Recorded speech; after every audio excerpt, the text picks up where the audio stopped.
Imagine a village unlike any you've ever known, a place where the rules of society were turned on their head. Here, women stood as leaders, decision-makers, and, in a twist that defied tradition, they held the unique power to marry multiple husbands. This village wasn't bound by the norms that governed the world beyond its borders. It was a place of balance and harmony, a community that thrived under the guidance of matriarchs whose wisdom was revered. But what made this village extraordinary wasn't just its customs or its people, it was the story hidden beneath its quiet exterior.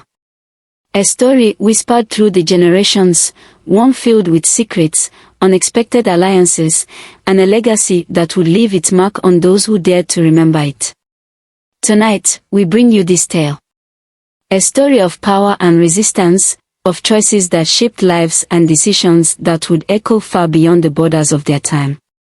As the sun sets on this tranquil village, ask yourself, what sacrifices must be made to protect a way of life that dares to be different? And at what cost does freedom come? Welcome to our channel, where the untold stories and legends of Africa come to life. Each tale we share is more than a story, it's a bridge to a world of wisdom, culture, and timeless lessons passed down through the generations. Today, we bring you a narrative unlike any other, one that challenges what we think we know about tradition and power.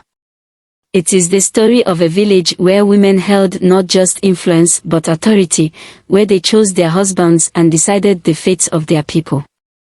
This tale is more than a glimpse into a forgotten time, it is a mirror reflecting human nature, ambition, and the cost of defying expectations. Stay with us as we unravel the secrets of this extraordinary village, its customs, its leaders, and the unexpected twist that will leave even the wisest elders questioning what they believe to be true. Prepare yourself for a journey into a story where nothing is as simple as it seems, and every choice carries the weight of generations.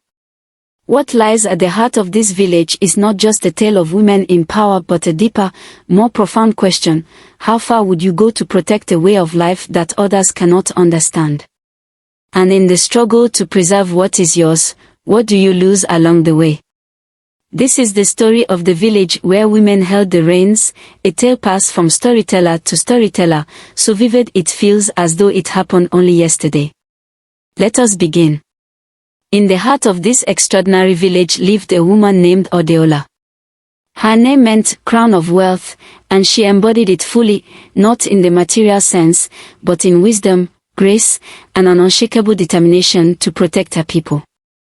Adeola was the eldest among the council of women, a role earned not by birthright but by her profound ability to guide the village through both prosperous times and hardship. She was a keeper of knowledge, a bridge between the traditions of the past and the demands of the present. Her words carried weight, and her presence commanded respect from all who lived within the village's borders. Adeola's influence extended beyond governance, she was also a symbol of fairness and balance. In this village, women held the authority to choose their husbands, a tradition that stood as a cornerstone of their society. This choice was not based on wealth or physical strength but on qualities that reflected partnership, kindness, and contribution to the greater good. The process was deliberate and ceremonial, designed to foster unity and respect. It was a system that ensured harmony, where marriages were not about domination but collaboration. The dynamics of these relationships were as unique as the village itself. A woman could choose more than one husband if she deemed it necessary for the well-being of her household. Each man brought his own strengths, one might be skilled in farming, another in weaving, and yet another in storytelling or caring for children. Together, they formed a unit that thrived on shared responsibility and mutual respect. This balance was cherished and protected, a reflection of the village's core belief that diversity and cooperation were essential for survival. But beyond the borders of this harmonious society, trouble stirred. A neighboring village, bound by rigid patriarchal traditions, viewed the customs of Adeola's people with suspicion and disdain. To them, the idea of women holding power was unnatural, even threatening. They saw the autonomy of the women as an affront to their own ways, a challenge to the order they believed was divinely ordained. And so, whispers began to spread among the neighboring villagers, whispers of intervention, of teaching this strange village a lesson about their place in the world. While this external disapproval brewed, a conflict of a different nature began to unfold within the village itself. Among the younger generation of men was a restless figure named Tunde. Tunde was ambitious, sharp-witted, and fiercely independent, qualities that could have made him a valued member of the community. But Tunde's pride overshadowed his potential. He had been rejected by one of the women during the marriage ceremonies, a rejection that wounded not just his ego but his sense of identity in a society where acceptance was tied to one's ability to contribute. Tunde's bitterness grew, fueled by a belief that the system was unfair, that men deserved more power, more say in how the village was run. He began to question everything, from the women's authority to the traditions that had sustained the village for generations. His discontent did not remain a private matter, it seeped into his interactions, into whispered conversations with others who felt overlooked or undervalued. And as his resentment festered, Tunde's thoughts turned toward action. He began to speak of change, of reclaiming what he believed was the rightful balance of power. He sought out allies, both within the village and beyond, planting seeds of doubt and dissatisfaction. Among his confidants were traders and visitors from the neighboring village, who encouraged his rebellion, seeing in him an opportunity to weaken the community they so envied. What began as a single man's frustration soon became a simmering conflict, one that threatened to unravel the fabric of the village. The harmony that Adeola and the Council of Women had worked so hard to maintain was now at risk, not just from the external forces gathering at their borders but from the divisions forming within their own people. As the days passed, tension began to ripple through the village like cracks in a once solid foundation. The elders noticed the shift, the uneasy glances, the quiet arguments behind closed doors. Adeola, with her keen intuition, sensed that something was amiss, though the full extent of the threat remained hidden. She knew that the strength of their community lay in unity, and she resolved to protect it at all cost. But the question loomed, could the wisdom of the past withstand the challenges of the present? And as the conflict grew, one truth became clear: the choices made in the days to come would determine not just the future of the village but the legacy of its people. As the days turned to weeks, the calm that once defined the village began to unravel. Whispers grew louder, though never in the open. Tunde, emboldened by his growing resentment and fueled by promises of support from the outsiders, began to orchestrate secret gatherings under the cover of darkness. These meetings were held at the edges of the forest, far from the watchful eyes of the women who governed the village. In these clandestine moments, Tunde laid out his vision to the men who gathered around him. He spoke with conviction, portraying their traditions as shackles that held them back, stifling their potential and suppressing their rightful place in the community. Why should we live under rules set by women? He would ask, his voice dripping with defiance. His words resonated with some, planting seeds of doubt even in those who had never questioned the balance of their lives before. The traders and visitors from the neighboring village became frequent guests at these secret meetings, their presence an ominous shadow over the proceedings. They brought with them tales of their own societies, where men ruled with unquestioned authority. They painted a picture of power and prestige, a stark contrast to the cooperative existence of the village. Their words were like sparks in dry grass, igniting ambition and envy in the hearts of the men who listened. Meanwhile, the Council of Women, led by Adeola, was not blind to the undercurrents of unrest. Their wisdom, honed over years of leadership, allowed them to sense the subtle shifts in the air, the lingering looks, the hushed conversations that stopped as they approached. Though the full extent of the threat was still hidden, they knew that change was brewing, and they resolved to face it with the same calm determination that had guided them through every challenge before. A meeting of the council was called, a gathering of the village's most respected women to discuss the growing tensions. The council fire burned brightly, casting flickering shadows on their faces as they spoke. One by one, they shared their observations and concerns.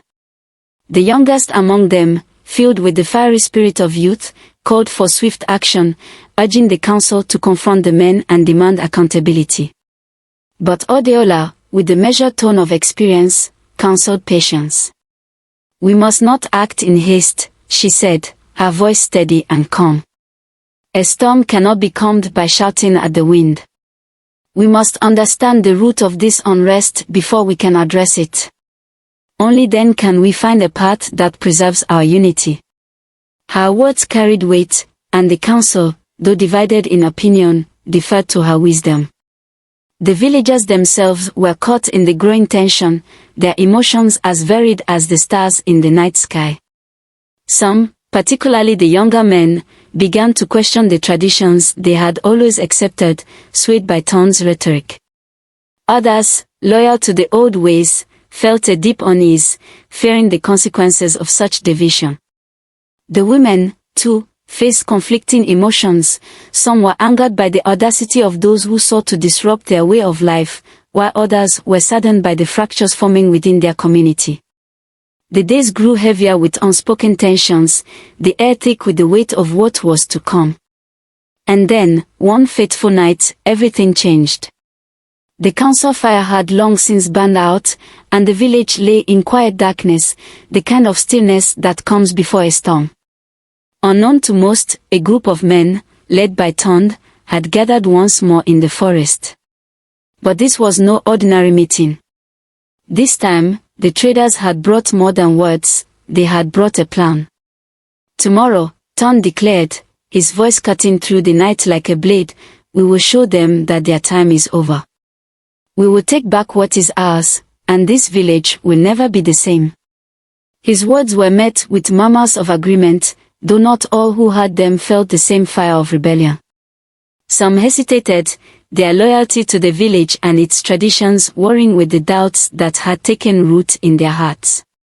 And so, as the first light of dawn began to creep over the horizon, a decision was made, one that would alter the village forever. A choice born of pride, resentment, and the allure of power, a choice that would set the stage for a confrontation that none could predict. The story was no longer one of harmony and balance, it had become a tale of conflict, of a people divided by ambition and fear. And as the village awoke to a new day, the stage was set for a reckoning that would test the very fabric of their lives. As the sun rose over the village that fateful day, it was no ordinary morning. The air felt heavier, charged with an unspoken tension that even the children could sense. The women, guided by Adeola's wisdom, had been quietly preparing for whatever storm might come.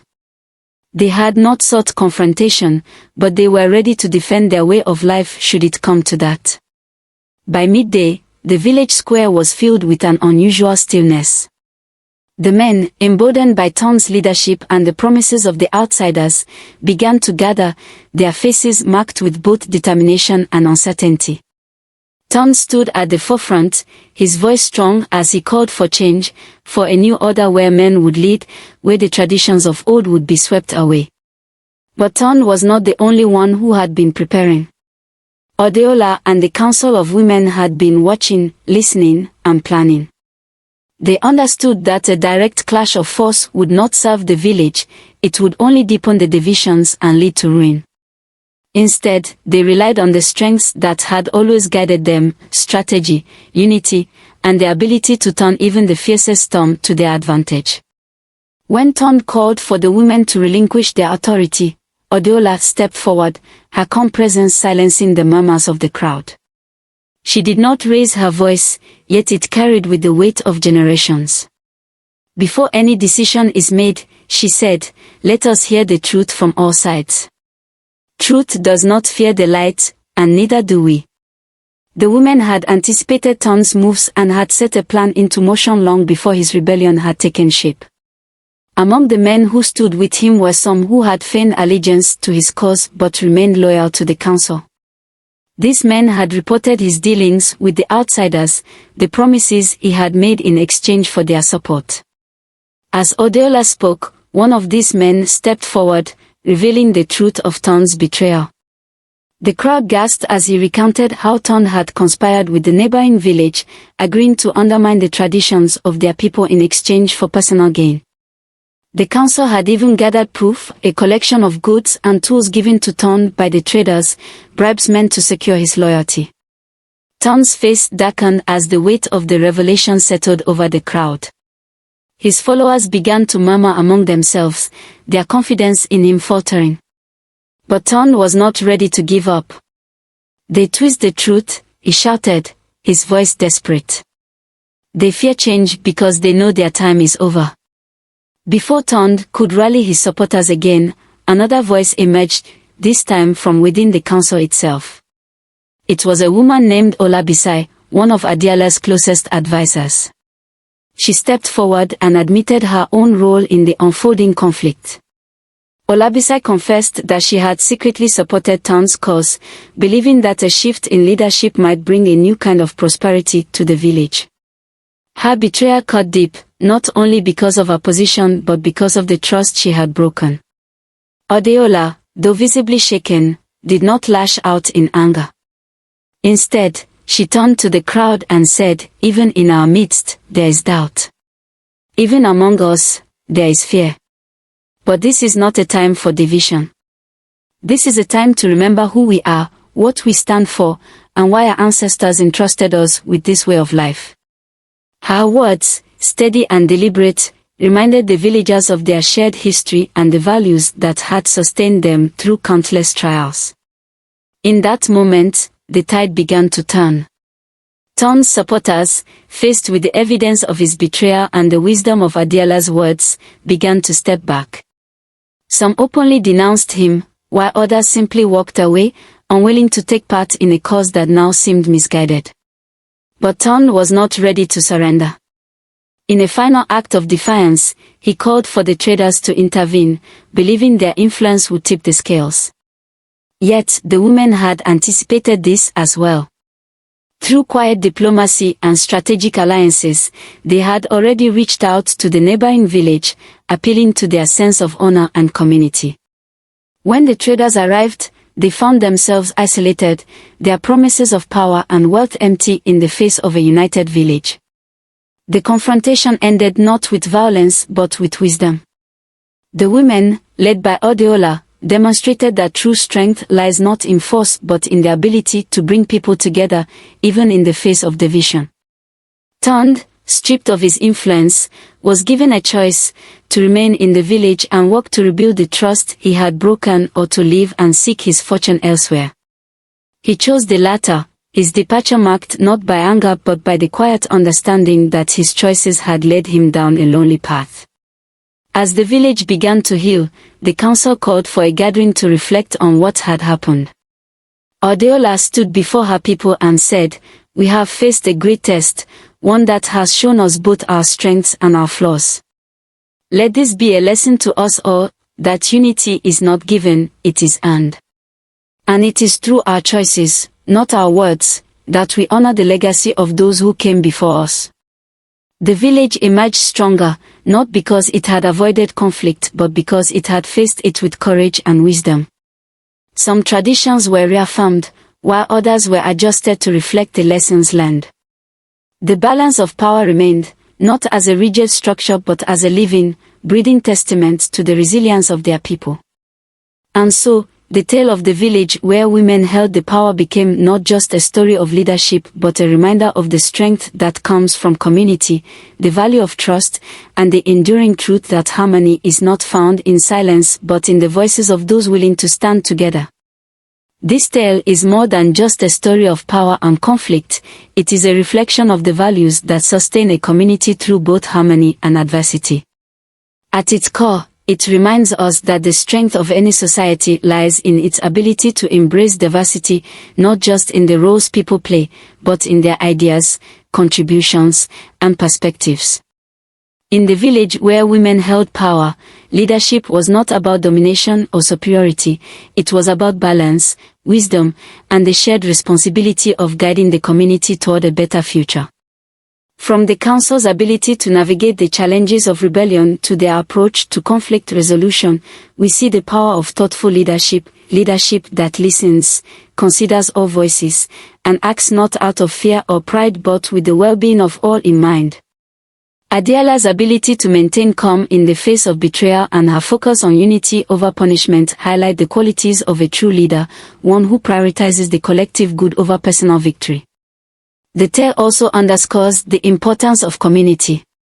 While the village faced external threats and internal divisions, it was their shared history, traditions, and commitment to one another that ultimately brought them through the storm. Even when faced with doubt and betrayal, the people were reminded of their interconnectedness and the values that had sustained them for generations. This unity was not achieved through force or fear but through a shared understanding of what they stood to lose if they allowed division to triumph. As we reflect on this story, its lessons resonate far beyond the borders of the village or the time in which it is set. It speaks to the universal truth that leadership is not defined by gender, age, or status but by the ability to inspire, unite, and guide. It challenges the notion that power must be wielded through strength alone and shows that wisdom, empathy, and strategy are equally, if not more, important. In modern times, this tale serves as a powerful parallel to ongoing conversations about equality and leadership. Across the world, societies are grappling with questions of representation, fairness, and inclusion.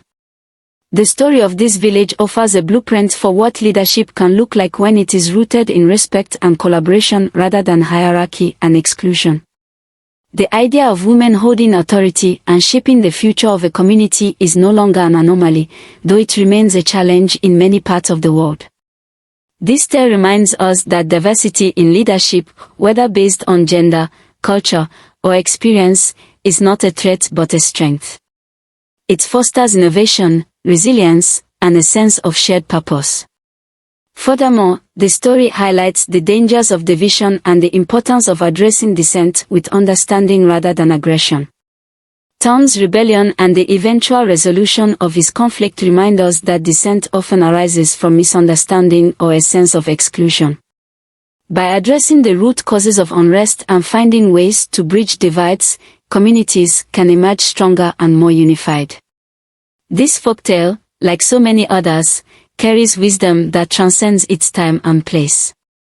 It is a reminder that the challenges we face as individuals and as societies are not new, nor are they insurmountable. With courage, wisdom, and a commitment to unity, we can navigate even the most difficult storms and emerge stronger for it. And so, as we live the story of this remarkable village, let us carry its lessons with us.